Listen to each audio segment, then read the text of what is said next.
Y a des silences qui en disent long, des silences qu'on n'entend pas, mais qui traversent les saisons et se transmettent pas à pas. Ceux des familles venues de loin, d'Indochine, d'un autre destin, arrivés ici sans lendemain, sans l'avoir choisi, sans chemin. Pas par choix, pas par désir, mais poussées par l'histoire à fuir, elles ont laissé leur terre, leur mémoire, une part d'elles dans le brouillard et dans le silence. Elles ont tenu debout même quand tout était perdu.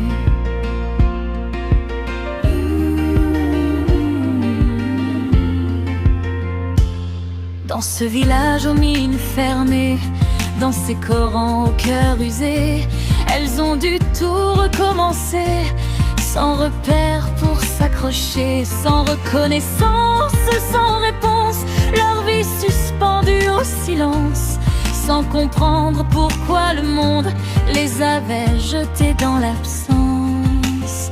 Alors en silence elles ont avancé, travaillé, aimé sans jamais plier. Elles ont véleuré leurs enfants avec courage simplement, mais leur histoire est restée là, enfermée, oubliée, tout bas.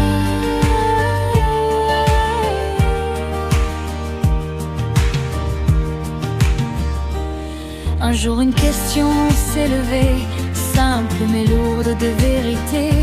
Pourquoi personne ne parle de nos parents si courageux? Car on ne peut pas avancer sur un passé effacé, ni bâtir l'avenir demain sur une mémoire sans chemin. Alors les mots ont pris naissance pour briser enfin le silence, dire que derrière ces noms oubliés, il y a des vies, des dignités, des visages, des blessures aussi, et une force qui défie la nuit.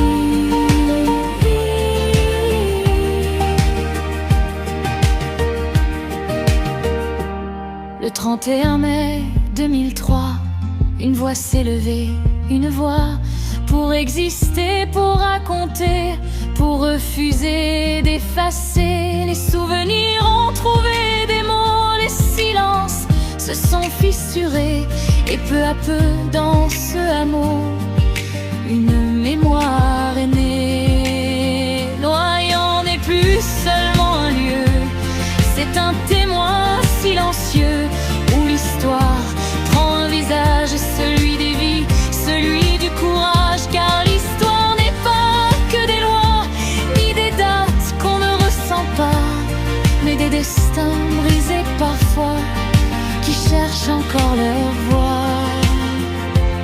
Se souvenir ne suffit pas, il faut reconnaître pas à pas, transmettre, réparer aussi, pour que jamais ne meure la vie, pour que ces voix ne s'éteignent pas et que le silence n'efface pas.